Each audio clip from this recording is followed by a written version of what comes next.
The Brandon Peters Show may contain explicit language and detailed plot points. For more information on the show, stay tuned to the end of the episode.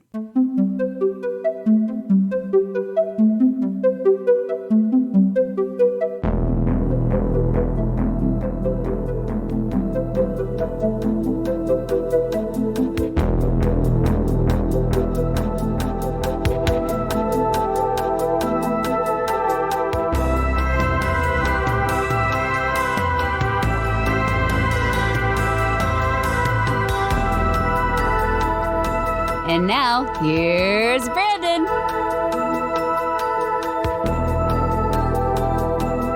Welcome to Old Teen Show. I'm Brandon, and this is my classmate, Jessica.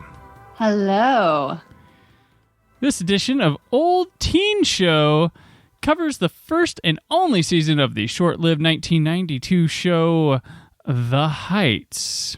The story of a local rock band, 20-somethings, called The Heights, living in a suburb called The Heights. This is a show called The Heights. Today we're discussing the second episode, Talk to an Angel. Jessica, what's going on with The Heights this week? Alex invites Rita to a poetry reading at Benny's Cafe. Several members of the group stop by and are surprised when Alex reads a poem for Rita. Jody tells Dizzy she's 2 months pregnant. Dizzy decides he wants to marry her, but is confused and scared about his relationship with Jody, his music with the band, and the baby on the way. Alex starts dating Rita and turns the poem into a song. How do you talk to an angel? Alex shows up at rehearsal and joins the band as a singer-guitarist. All right, this episode is directed by Donald Petrie, and the show is created by Eric Roth and Tony Spiridakis. Petrie, he directed MacGyver episodes, amazing stories, L.A. Law, The Equalizer. He is the director of such films as Mystic Pizza, Grumpy Old Men, Richie Rich, Miss Congeniality, How to Lose a Guy in 10 Days, and currently has been directing episodes of Chicago Med and Chicago PD. Are creators of the show. Spiridakis does nothing really significant other than The Heights, and that's probably not a significant mark on his belt here. Roth, though, he's an Academy Award-winning screenwriter and 5 times nominated in the field. He wrote Wolfen, The Onion, and what he won his Academy Award for, Forrest Gump. He wrote The Insider, The Postman, The Horse Whisperer, Ali, Munich, The Curious Case of Benjamin Button, the Bradley Cooper A Star is Born, and upcoming this year, Dune. So, yeah, he's got some cred after this show. That's huge. It is huge. Especially after this show. Yeah, and as far as this episode, that's all we got for you, really. This is the most obscure show I've covered so far on this old something show, because I can't find this episode. I tried. The Heights is not available on DVD, not available on VHS. Don't even think about Blu-ray. Digital rental, digital purchase, no. Streaming service, nobody. It's not there, but we have the rest of the season, including the unaired final episode of the season. But this doesn't exist. So we're going to have to just go off what Jessica said and move along. But back in the day, honestly, if you missed it, you had to jump in somewhere. We didn't have places to start fresh easily. Don't you think you were more willing to jump in on an episode 2 back in the day? Mm-hmm. Even if you missed it, you didn't have a choice. You're like, oh, well, I'll just figure it out. Yeah, like, well. Now you have to wait. I'll just binge it later when it's all done. Well, they're not rerunning it, fine. Or you'd have to wait till it's over, and then in the summer they'd rerun stuff and catch it. But this show came out in 1992 in August. This is following the wave of the, phenomenon of 90210. 90210 had been on this is following the second season of 90210. Melrose Place debuted in July of 92, the month before this. That was a direct spinoff of 90210. The Heights is not a direct spinoff, but it's in the wheelhouse. It's Aaron Spelling, television, young kids stuff, keeping it going. This one's more looking into the grunge scene. And I can't tell, is it in New York? Is that where the Heights are? Is it Seattle? The first question I wrote, where is the Heights? I don't know. There's water. Googled it. There's a body of something. One thing said Texas. Someone mentioned Detroit. Oh, it is at not some point. Texas. There's no way this is Texas. Oh, no, it's not Texas. Unless it's near San Antonio. But no. Yeah.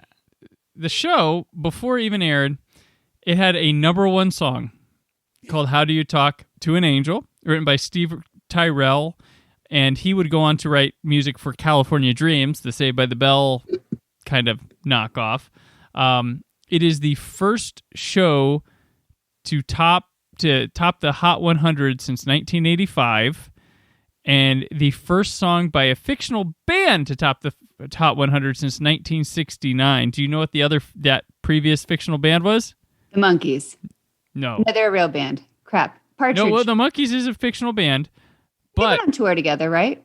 yeah. But it was the Archies, Sugar Sugar.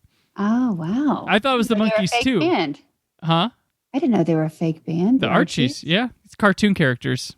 Son of a... I just accepted it and thought it was another...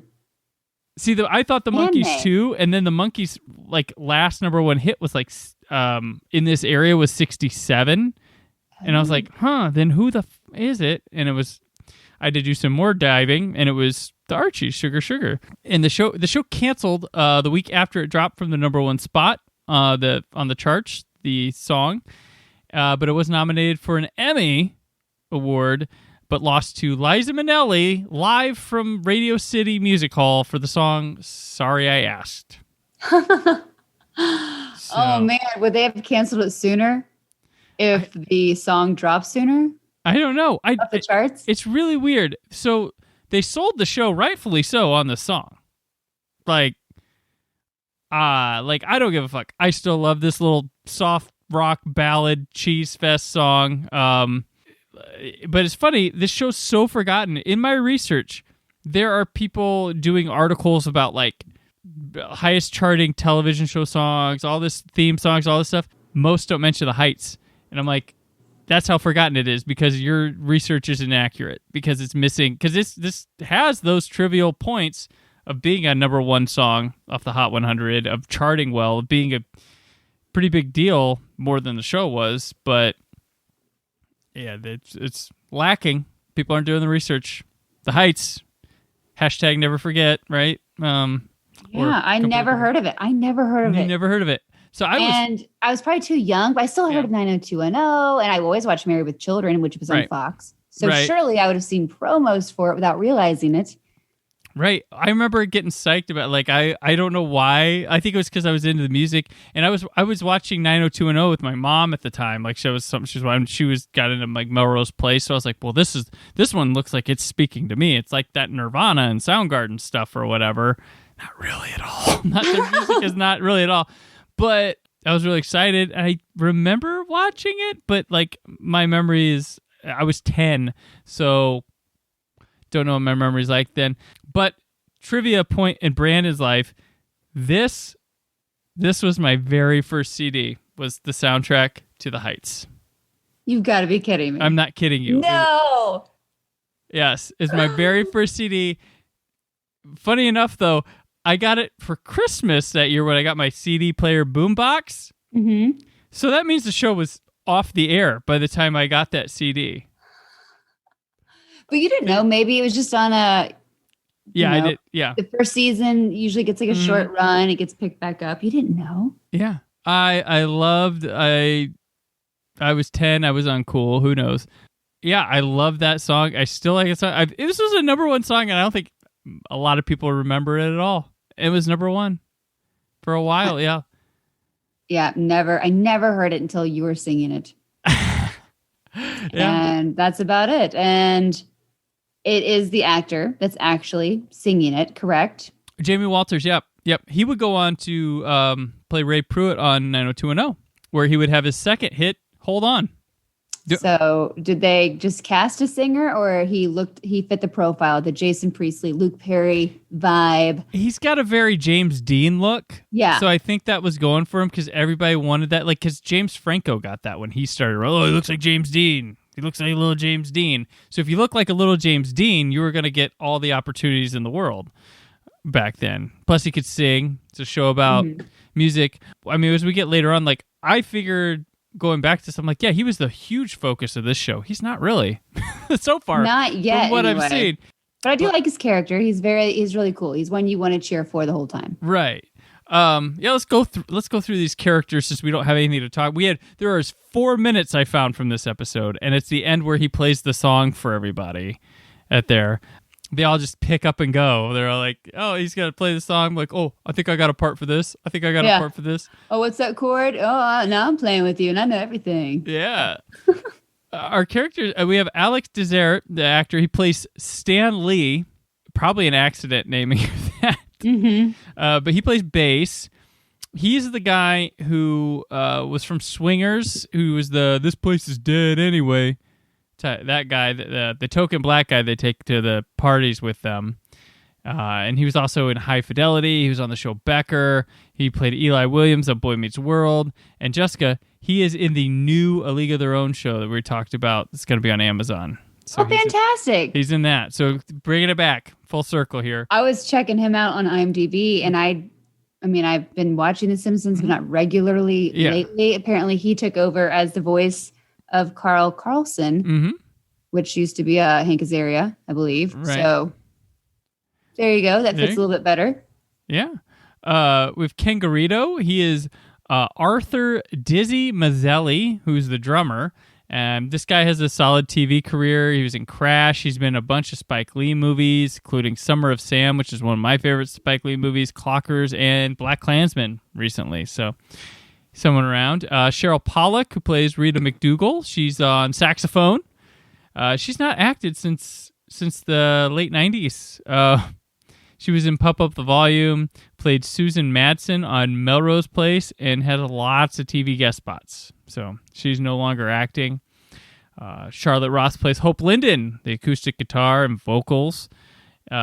She was Donna Smoke on Arrow, Felicity's mom from the Arrowverse, so she's got DC cred. She was in Drive Angry, was on NYPD Blue, Days of Our Lives, and Glee. Sean David Thompson plays everyone's favorite JT Banks, who's lead vocals and electric guitar. He's acted for a bit, but right now this guy is a prolific editor and documentarian. So that's what he's doing. We got Zachary Thorne, Lenny Wachowski, who's on keys. He's a Cop Rock alumni. Do you know about Cop Rock? No. Oh. Maybe we do that show sometime. It was a failed show. It was a musical it was like Law and Order the musical, basically, from like the early 90s. Oh yeah. Oh, why do I not remember all this cool stuff? Oh my gosh. It's from like the early 90s, and it's like guys like, I'm gonna sell a baby on the black market. Like all this, like the criminals sing, the cops. Oh my gosh. It's nuts. Is that another Fox show? Seems like something Fox would do. I think it was ABC or NBC, actually. What? Yeah, it was what's his name? A prolific producer of television back then who just kind of did he was at the point where he could do whatever the fuck he wanted, and he did whatever the fuck he wanted, and people told him no, but he said, I'm going to do it, and we're blessed with Cop Rock for it. So Zachary Thorne, he'd also be Howard on 90210, Danny on Party of Five, Mark Winkle on California Dreams, lots of TV work, including voice acting on Avatar: The Last Airbender. Tasia Valencia, she is Jody Abramowitz, who is not a part of the band. She's Dizzy's pregnant girlfriend, but she's a prolific voice actor, playing like the Shenzhou computer currently on Star Trek Discovery, Shaak Ti on the Clone Wars cartoon, Vanessa Doza on Star Wars Resistance, Poison Ivy in Batman games, Knights of the Old Republic voices, one episode of Star Trek The Next Generation in person, the episode Coming of Age. She's been on All My Children and the film Rappin' from the 80s. So got that. And lastly, Jamie Walters, who we talked about, Alex O'Brien, the new guy in town on guitar and vocals. He did 2 episodes of Quantum Leap before this, so that brings him in there, including Genesis, he was a kid in that, the pilot episode, Quantum Leap. He was on this show called Catwalk, which followed this show, which was another show about a band. And Steve Tyrell, who wrote the music for this, wrote the music for that. So it's kind of like a carryover. And, of course, Ray Pruitt on 90210 for 40 episodes, including bringing him back for the BH 90210 thing. So that's our cast. That's what we got. They come together. It's a band. Jamie Walters, the new guy in town. They all have certain relationship things going on, and we're gonna just wander through it with them for 12 more episodes. Yeah. I'm excited to learn about this show. Yeah. What do you think of How Do You Talk to an Angel, the song, since you're newer to it? I mean, I want to know, how do you talk to an angel at this point? Like, they don't give the answer. It's very catchy. Totally get why people would like it. And yeah, in the 90s, if I heard this on the radio, absolutely, we'd be belting it out, you know? It's like Seal or something. Yeah. This is the Bryan Adams, Everything I Do it for you, vein. It's one of probably close to Bryan Adams and Seal. Yeah. Yeah, I don't know. I think I just attracted, there's like all these like hot young people making this like cool music or whatever. I don't know what it was, but we're here to go back and see. Should have been canceled? Were people missing out? Who knows?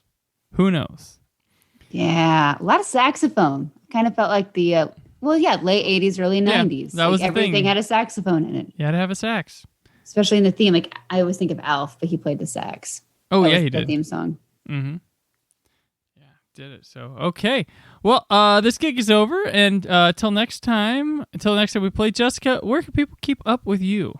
Hey, hang out with me on Twitter at J and Alsman. Instagram is at Jessica Alsman, and I'm over at the Bob and Tom Show, popping on air once a week on Wednesdays. And every now and then, I'm on Brandon's podcast. That's right. Well, you'll be on here for the next 12 weeks. So here we go. Yeah, we got an adventure together. There we go. A study in old teen shows. So I'm on Twitter and Instagram at Brandon4KUHD. Written work on whysoblue.com. There's more from the Brandon Peters Show this week. But until then, Jessica, how do you talk to an angel? It's like trying to catch a falling star. Thank you for listening. The Brandon Peters Show is a Creative Zombie Studios production. Produced by Brad Shoemaker and Brandon Peters. Written and edited by Brandon Peters. Announcer vocals by Jessica Alsman. Theme song by Metavari. Web design and show art by Brad Shoemaker with Brandon Peters. All music and clips featured in the episode are property of their respective studios, and no infringement is intended. Additional information on this and other episodes at BrandonPetersShow.com. For any inquiries, press opportunities, or sponsorship, contact mail at BrandonPetersShow.com. The show is available on Apple Music, Spotify, or anywhere podcasts are found.